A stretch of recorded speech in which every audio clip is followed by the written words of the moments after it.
भागवत कथा का समापन दिवस है और मैं देख रही हूँ यहाँ पर खाने की व्यवस्था भी की जा रही है। ये नारायण गार्डन में खाने की व्यवस्था की जा रही है।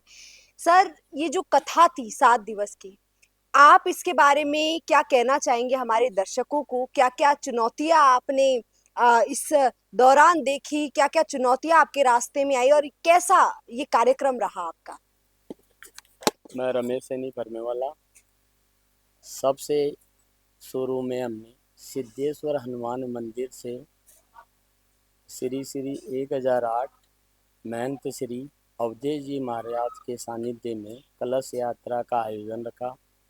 उस कलश यात्रा में महिलाएं बैंड बाजे पे नाचती हुई थिरकती हुई नाच गान करती हुई कलश लेकर के चल रही थी और इतनी सुशोभित हो रही थी कलश लेकर के जैसे शादी का माहौल हो। उस प्रकार से यहाँ भागवत कथा का आयोजन रखा गया था नारायणगढ़ पैलेस गार्डन में। वहाँ तक जब मैंने देखा महिलाएं रास्ते में हर आदमी उनका स्वागत कर रहा था, पानी पिला रहा था, आइसक्रीम खिला रहा था। ऐसी व्यवस्थाएं भागवत कथा के लिए रखी गई थी। और जो ही नारायणगढ़ पैलेस गार्डन में भागवत कथा के लिए महिलाएं पहुंची तो यहाँ श्रीमद् भागवत कथा के महंत पंडित मुरारी लाल जी शर्मा मौजूद थे। उन्होंने उनका स्वागत किया और कथा का श्री गणेश करके गणेश वंदना करके कथा की शुरुआत की। 3 बजे से 6 बजे तक उन्होंने ये आयोजन रखा। दूसरे दिन भरत चरित, तीसरे दिन शिव पार्वती, चौथे दिन कृष्ण जन्मोत्सव का कार्यक्रम लोग बागों ने बहुत हर्षोल्लास से मनाया। उस दिन हमारे बीच में कई महंत जैसे पंडित प्रदीप गौड़, पंडित पुरुषोत्तम गौड़, करण शर्मा पार्षद इत्यादि मौजूद थे।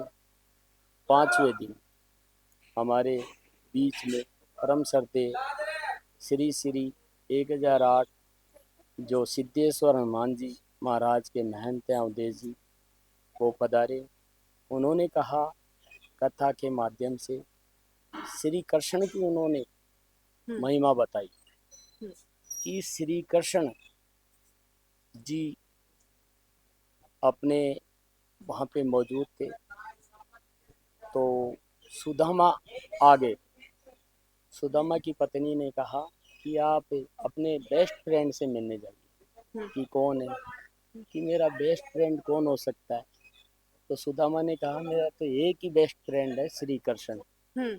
और आप कह रही हो तो मैं जाऊं कैसे? मैं तो इतना गरीब हूँ, वो मेरे को मानेंगे कैसे? लेकिन पत्नी ने कहा कि नहीं, आप जाइए और कृष्ण जी से मिलिए, आप श्री कृष्ण जी से मिलिए। तो उन्होंने 2 मुट्ठी चावल, चने इत्यादि चीजें बांध दी और कहा श्रीमती जी आप कह रहे हो तो मैं जाता हूँ। निकल पड़े। जो ही श्री कृष्ण के यहाँ पहुँचे तो सैनिक ने उनको रोक दिया, द्वारपाल ने उसको रोक दिया और कहा कि भाई आप कौन हो और ऐसी वेशभूषा आपकी गरीब? तो सुदामा ने कहा कि मैं श्री कृष्ण का फ्रेंड हूँ। तो द्वारपाल हंस पड़ा, सैनिक हंस पड़ा और कहा कि आप, कि हाँ, कि नहीं, आप तो जाकर के श्री कृष्ण भगवान को कहिए। तो सैनिक ने जाकर के श्री कृष्ण भगवान को कहा तो श्री कृष्ण भगवान इतना सुन करके और दौड़ पड़े और ढूंढ रहे हैं सुदामा को कि कहाँ है मेरा फ्रेंड, बताओ, कोई तो बताओ। घोड़े ही आ रहे थे, पक्षी चहल पहल कर रहे थे, आसपास के लोग भी ये देख करके चकित हो रहे थे कि श्री कृष्ण भगवान कहाँ जा रहे। और वो दौड़ते दौड़ते श्री कृष्ण भगवान सुदामा के पास पहुंचे, उसको गले से लगाया। उसकी जो हालत थी गरीब की वो देखी तो उनसे रहा नहीं गया। हम्म, तो उन्होंने कहा कि आप आओ, सह सम्मान लेकर के आए सुदामा को और ला करके बिठा करके उनके चरण स्पर्श किए, उनके चरण धोए, उनके चरण जो पादुका चरण थे उनका जो अमृत रूपी अवस्था वो ग्रहण किया। उसके बाद में इतनी गहनता फ्रेंड के बीच में बहुत अच्छी लगी। उसके बाद में दूसरे दिन हमारे महंत श्री बाल मुकुंदाचार्य जी महाराज जो दक्षिण मुखी बालाजी के पीठासीन है एवं हवा महल विधायक भी हैं आप, वो पधारे। उन्होंने भी कथा के सन्मान से ओम नमः शिवा, ओम नमः शिवा का जाप करवाया लोगों को और ये बताया, गुरु का महत्व बताया।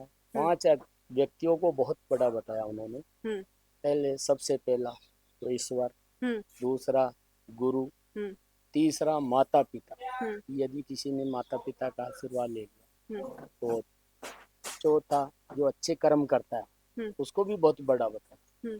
ऐसी बातें उन्होंने बताई।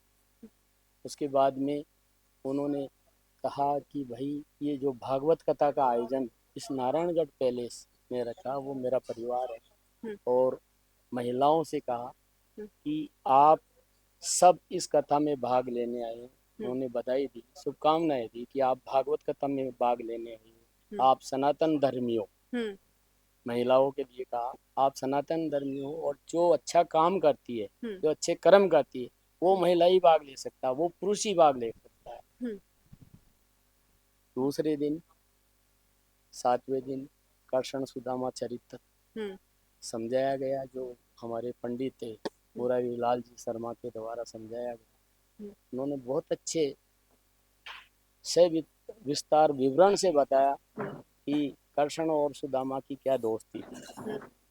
8वें दिन आज हमने कथा का होम द्वारा, विधि विधान द्वारा पंडित मुरारी लाल जी के सानिध्य में विधि विधान द्वारा और एक तरीके से होम द्वारा पूर्ण आहुति यज्ञ द्वारा करके, यज्ञ को प्रणाम करके यज्ञ में आहुतियाँ दिया करके 108 आहुतियाँ। और उसके बाद में गुरुजी ने कहा, पंडित मुरारी लाल जी ने, कि ये 1500 आहुतियाँ होती है और इस 8 दिन के अंदर 1500 आहुतियाँ अब तक हम दे चुके। तो उन्होंने महिलाओं को सबको ये कहा कि भाई आप यहाँ आए हैं, आप भी बहुत सौभाग्यशाली। बाद में हमने हवन पूजा करके कथा को एक तरीके से पूर्ण किया। उसके बाद में हवन कार्यक्रम को पूर्ण किया। उसके बाद में मैंने सब लोगों को आज आभार व्यक्त किया, महिलाओं को, कि भाई आप यहाँ आए हैं, शुभकामनाएं दी।